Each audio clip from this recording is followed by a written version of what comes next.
माननीय प्रधानमंत्री जी द्वारा सीबीएसई बोर्ड की 12वीं की परीक्षा रद्द करने के बाद से उत्तर प्रदेश सरकार भी इंटरमीडिएट की यूपी बोर्ड परीक्षाएं रद्द करने पर विचार कर रही है। और अगर यूपी बोर्ड की परीक्षा रद्द होती है, उस कंडीशन में डीएलएड की परीक्षा हो पाना लगभग नामुमकिन हो जाएगा, क्योंकि प्रदेश की सरकार फिर डीएलएड की परीक्षाओं को भी अनुमति नहीं प्रदान करेगी। इसके साथ ही डीएलएड 2019 बैच के अभ्यर्थियों के द्वारा जो तृतीय सेमेस्टर प्रमोट करने के लिए ज्ञापन दिया जा रहा है, उस ज्ञापन को डाइट के माध्यम से एससीईआरटी को भी प्रेषित किया जा रहा है। आज दिनांक 2 जून 2021 को डीएलएड 2019 के रिप्रेजेंटेटिव्स के द्वारा पीएनपी कार्यालय में भी ज्ञापन दिया गया है और एससीईआरटी कार्यालय में भी ज्ञापन दिया गया है तृतीय सेमेस्टर प्रमोट करने के संदर्भ में। वहां से उनको आश्वासन ये मिला है कि उनकी मांगों को वो शासन तक पहुंचाएंगे और शासन के द्वारा जो अनुमति मिलेगी उसके अनुसार कार्यवाही की जाएगी। वहीं नई प्राथमिक स्तर की शिक्षक भर्ती का विज्ञापन जल्द जारी करने के क्रम में अभ्यर्थियों के द्वारा सिर मुड़वा करके सरकार का विरोध किया गया है और उनसे मांग की गई है कि जल्द से जल्द प्राथमिक स्तर की शिक्षक भर्ती का विज्ञापन जारी किया जाए। न सिर्फ जमीनी स्तर पर बल्कि ट्विटर कैंपेन भी अभ्यर्थी चला रहे हैं काला दिवस के रूप में, और वहां पर भी 6 लाख से ज़्यादा ट्वीट्स हो चुके थे। और इस पूरे मुहिम को जो नेशनल मीडिया है उनके द्वारा भी कवरेज दी जा रही है, यानी प्रदेश सरकार तक पूरी तरीके से नई प्राथमिक स्तर की शिक्षक भर्ती की मांग पहुंच रही है। इन सभी खबरों को देखते हुए डीएलएड 2019 बैच के पहले के अभ्यर्थी यानी 18 बैच, 17 बैच, 14, 15 बैच के अभ्यर्थी जिनकी बैक लगी हुई है, वह उनके मन में भय उत्पन्न होना लाजमी है कि कहीं वो आने वाली प्राथमिक स्तर की शिक्षक भर्ती से बाहर तो नहीं हो जाएंगे। और बैक पेपर की परीक्षा कब होगी, क्योंकि अब हालात बन रहे हैं कि तृतीय सेमेस्टर 19 बैच को शायद प्रमोट कर दिया जाए। तो इन सब के बारे में भी आप लोग के लगातार कमेंट्स के माध्यम से प्रश्न आते रहते हैं। इस वजह से इस डेडिकेटेड वीडियो में हम लोग विस्तार पूर्वक आपके सभी समस्याओं पर चर्चा करेंगे और परीक्षा कब होगी इसके बारे में भी विस्तार पूर्वक चर्चा करने की कोशिश की जाएगी। नमस्कार दोस्तों, मेरा नाम है नीरज और आप देख रहे हैं करियर बिट यूट्यूब चैनल। अगर आप इस चैनल पहली बार विजिट कर रहे हैं तो इसको सब्सक्राइब करते हुए बेल आइकन को प्रेस करना ना भूलें। सबसे पहले तो मैं आप सभी के कन्फ्यूजन को दूर कर देता हूं। आप लोग के लगातार कमेंट आते हैं कि जो पहले बैचेज के अभ्यर्थी हैं क्या उनको भी प्रमोट का लाभ दिया जाएगा जो तृतीय सेमेस्टर में है। देखिए, अगर आप वर्तमान शैक्षिक सत्र में नहीं हैं, वर्तमान शैक्षिक सत्र केवल और केवल डीएलएड 2019 बैच का चल रहा है, और अगर 18 बैच की बात की जाए या फिर जिनका सेमेस्टर बैक हुआ था और वो 19 बैच के साथ तृतीय सेमेस्टर का प्रशिक्षण ले रहे थे और अब वो तृतीय सेमेस्टर की परीक्षा में सम्मिलित होने जा रहे थे, उनका सिर्फ वर्तमान शैक्षिक सत्र माना जाएगा। इसके पहले के जो भी बैचेज के अभ्यर्थी हैं, चाहे उनकी एक सब्जेक्ट में बैक हो या फिर 2 सब्जेक्ट में बैक हो, वो सभी वर्तमान शैक्षिक सत्र में काउंट नहीं होते हैं। तो आपका प्रमोशन किसी भी हाल में नहीं किया जा सकता अगर 19 बैच के तृतीय सेमेस्टर अभ्यर्थियों को प्रमोट का लाभ दिया जाता है। ये यूजीसी की गाइडलाइन भी कहती है और कमेटी की रिपोर्ट भी कहती है। हालांकि पीएनपी अपनी रिपोर्ट खुद शासन के पास भेजता है कि किनको प्रमोट करना और किनको प्रमोट नहीं करना है, लेकिन वो निश्चित तौर पर यूजीसी की गाइडलाइंस और उत्तर प्रदेश सरकार की कमेटी की रिपोर्ट के खिलाफ नहीं जाएंगे। अब आते हैं ऐसे अभ्यर्थी जो डीएलएड 2019 बैच से संबंधित हैं, जिनका द्वितीय सेमेस्टर में बैक लगा हुआ है, क्या उनको तृतीय सेमेस्टर में प्रमोट का लाभ दिया जाएगा? तो देखिए दोस्तों, अगर पीएनपी और एससीईआरटी जो पिछले वर्ष प्रमोट के संदर्भ में रिपोर्ट भेजी थी सरकार के पास, अगर उसी रिपोर्ट को वो फिर से भेजते हैं तो निश्चित तौर पर 19 बैच के सेकंड सेमेस्टर के अभ्यर्थियों को तृतीय सेमेस्टर में प्रमोट का लाभ नहीं दिया जा सकता है। इस वजह से ये आप सभी 19 बैच के अभ्यर्थियों की जिम्मेदारी बढ़ गई है कि उनको अवगत कराइए पीएनपी और एससीईआरटी को कि पिछली बार जो प्रमोट के संदर्भ में रिपोर्ट भेजी गई थी वो पूरी तरीके से गलत थी।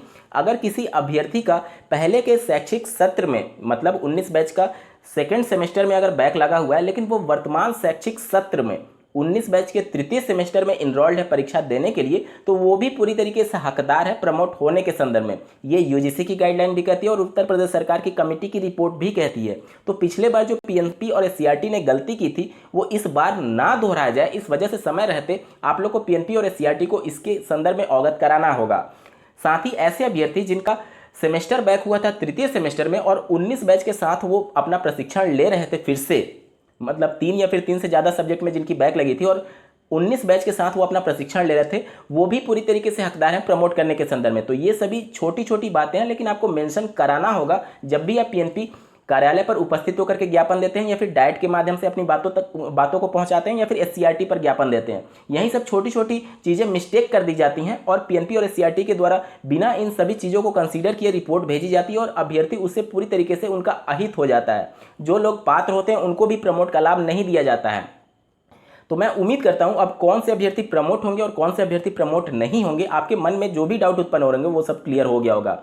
आप एक बार भ्रम निकाल दीजिए कि अगर आप पहले के बैचेस से संबंधित हैं, 19 बैच के पहले के अभ्यर्थी हैं, मतलब 18 बैच, 17 बैच, 14, 15 बैच के, तो आप लोग प्रमोट होने के लिए पात्र नहीं माने गए हैं यूजीसी की गाइडलाइंस और जो उत्तर प्रदेश सरकार की कमेटी की रिपोर्ट इस वर्ष जारी की गई और पिछले वर्ष जो कमेटी की रिपोर्ट की गई थी उसमें कभी भी आप लोग को प्रमोट करने का प्रावधान नहीं किया गया है। अब चलिए मान लेते हैं कि डीएलएड 2019 बैच तृतीय सेमेस्टर में प्रमोट हो गया। उस कंडीशन में बहुत सारी समस्याएं हैं। अभी देखिए फर्स्ट सेमेस्टर के प्रमोट का रिजल्ट घोषित नहीं हुआ है। क्यों नहीं हुआ है? क्योंकि सेकंड सेमेस्टर के स्क्रूटनी के रिजल्ट की घोषणा नहीं हुई है। अब सेकंड सेमेस्टर के स्क्रूटनी के रिजल्ट की घोषणा के क्रम में पीएनपी सचिव का ये कहना है कि जैसे ही नॉर्मल कंडीशन होते हैं और जैसा कि आपको ज्ञात होगा कि स्क्रूटनी के कॉपियों का फिर से जो रीचेकिंग का प्रोसेस है वो पीएनपी में ही आयोजित कराया जा रहा है, जबकि पीएनपी में पूरा मैन पावर नहीं आने की वजह से वो सभी कार्य बाधित हो रहे हैं। तो उनका ये तर्क है कि जब तक नॉर्मल कंडीशन नहीं होगी तब तक स्क्रूटनी के रिजल्ट जारी होने में विलंब हो सकता है। तो जब तक स्क्रूटनी के रिजल्ट की घोषणा नहीं होगी तब तक फर्स्ट सेमेस्टर प्रमोट के रिजल्ट की घोषणा नहीं होगी। और फर्स्ट सेमेस्टर के प्रमोट का रिजल्ट इस वजह से भी रोका गया है क्योंकि पीएनपी फिर से शासन के पास एक प्रस्ताव भेजी हुई है कि जिनका सेकेंड सेमेस्टर में बैक लगाया क्या उनको प्रमोट का लाभ दिया जा सकता है। तो ये पीएनपी की गलती थी कि पिछली लापरवाही की वजह से ऐसे अभ्यर्थियों को 18 बैच में तृतीय सेमेस्टर प्रमोट का लाभ नहीं दिया गया था। लेकिन हालांकि आप पीएनपी ने समय रहते अपने गलती को सुधारने की कोशिश की है कि जो एक तरीके से व्यवहार उन्होंने 18 बैच के साथ किया अभ्यर्थियों को प्रमोट ना करके बैक की वजह से, वो व्यवहार वह 19 बैच के साथ दोहराना नहीं चाहते हैं। इस वजह से उन्होंने शासन के पास फिर से प्रस्ताव भेजा है कि इन अभ्यर्थियों को प्रमोट किया जाए या फिर ना किया जाए। अभी उसका भी वेट है। इस वजह से प्रथम सेमेस्टर प्रमोट के रिजल्ट की घोषणा पीएनपी नहीं कर रहा है। अब अगर 19 बैच प्रमोट हो गया तो आपकी बैक पेपर की परीक्षा कब होगी? क्योंकि ये प्रस्तावित था पीएनपी के द्वारा कि तृतीय सेमेस्टर के साथ ही सभी बैक पेपर के अभ्यर्थियों को बैक पेपर की परीक्षा में सम्मिलित होने का मौका दिया जा सकता है। चलिए अब इसको कैलेंडर के माध्यम से समझते हैं। उत्तर प्रदेश में परीक्षाओं को लेकर के जो माहौल चल रहा है वह 19 बैच के बिल्कुल फेवरेबल है उनको प्रमोट कराने के संदर्भ में तृतीय सेमेस्टर में। अब मान लीजिए तृतीय सेमेस्टर प्रमोट करने के संदर्भ में शासन से मंजूरी मिल जाती है पीएनपी और एससीईआरटी के हस्तक्षेप के माध्यम से, तो फिर एक बार देखते हैं कि उनकी चतुर्थ सेमेस्टर की परीक्षा कब होगी। देखिए 6 अगस्त 2021 को उनका पूरा प्रशिक्षण समाप्त हो रहा है और अभी इसमें लगभग 2 महीने का वक्त है। तो इन 2 महीनों में पीएनपी शासन के पास प्रस्ताव भेज सकती है, उसके बाद से वहाँ से अनुमति आने पर रिजल्ट की तैयारी कर सकती है, उसमें भी काफ़ी लंबा वक्त लग जाता है। तो ये 2 महीनों में पीएनपी हो सकता है प्रमोट के संदर्भ में रिजल्ट जारी करने में ही पूरा समय गंवा दे और बैक पेपर का भी आयोजन शायद ना कर पाए। अब देखिए 6 अगस्त को जब इनका पूरा प्रशिक्षण समाप्त हो रहा है उसके बाद अगर 19 बैच का दबाव रहा तो अगस्त के अंतिम सप्ताह में या फिर सितंबर मिड तक ही वो चतुर्थ सेमेस्टर की परीक्षा का आयोजन करेगी पीएनपी। और इन्हीं के साथ पीएनपी पूरा फोकस करेगी आप सभी पहले के बैच के अभ्यर्थियों के बैक पेपर की परीक्षा कराने के संदर्भ में। अब चलिए मान लीजिए कि अगस्त या फिर सितंबर में परीक्षा होती है तो ये मान करके हम लोग एक अनुमान लगाने की कोशिश करते हैं कि प्राथमिक स्तर की शिक्षक भर्ती का विज्ञापन कब तक जारी हो सकता है और साथ ही आप लोग उसमें सम्मिलित हो पाएंगे या नहीं बैक पेपर से संबंधित अभ्यर्थियों के बारे में। तो यहाँ पर देख लीजिए मैं मान के चल रहा हूँ कि सितंबर मिड में यानी 15 सितंबर के आसपास अगर आपकी परीक्षाएं होती हैं और बैक पेपर के अभ्यर्थियों की भी उनके साथ परीक्षा होती है तो उस कंडीशन में 2 से 2.5 महीने का वक्त पीएनपी ले लेती है रिजल्ट घोषित करने के क्रम में। ठीक है, तो 15 सितंबर से अगर आप 2 महीना जोड़ेंगे तो यहाँ पर देखिए 15 अक्टूबर और 15 नवंबर का वक्त आ चुका होगा। अब देखिए यूपी टेट की जो हालात हुई है उसके बाद से यूपी टेट के बाद ही प्राथमिक स्तर की शिक्षक भर्ती का विज्ञापन प्रदेश की सरकार जारी करना चाहेगी। अब देखिए यूपी टेट के लिए फिर से शासन के पास प्रस्ताव भेजा जाएगा जो कि प्रदेश सरकार के द्वारा मांगा गया है 7 दिन में उसका आख्या पीएनपी से। अब वहाँ से जब आख्या पहुँच जाएगा उसके बाद से मंजूरी मिलती है या नहीं ये भी बड़ा सवाल होगा क्योंकि जिस हिसाब से अब सीबीएसई बोर्ड की परीक्षाएं रद्द की गई हैं और अब यूपी बोर्ड की परीक्षा भी शासन के द्वारा रद्द की जा सकती है। इन सब को देखते हुए इतनी जल्दी यूपी टेट की परीक्षा प्रस्तावित नहीं करना चाहेगी पीएनपी या फिर सरकार भी। तो आप मान करके चलें कि कम से कम सितंबर मिड में या फिर लास्ट में ही यूपी टेट 2020 की परीक्षा प्रस्तावित हो सकती है और उसका रिजल्ट जारी करने में 1 महीने का वक्त पीएनपी लेती है। तो मान करके चलिए अगर सितंबर लास्ट में भी यूपी टेट की परीक्षा होती है तो अक्टूबर लास्ट का समय आ चुका होगा। रिजल्ट जारी होने के बाद से पीएनपी के द्वारा या फिर सरकार की अगर मंशा रही तो शिक्षक भर्ती के लिए विज्ञापन जारी किया जाएगा और उसके बाद से मान लीजिए कि 10-15 दिन भी उसमें समय लग जाता है तो 15 नवंबर का दिन आ चुका होगा। इसके बीच में आप लोग के पास विकल्प होगा पीएनपी पर दबाव बना करके अपने रिजल्ट की घोषणा जल्द से जल्द कराने के संदर्भ में।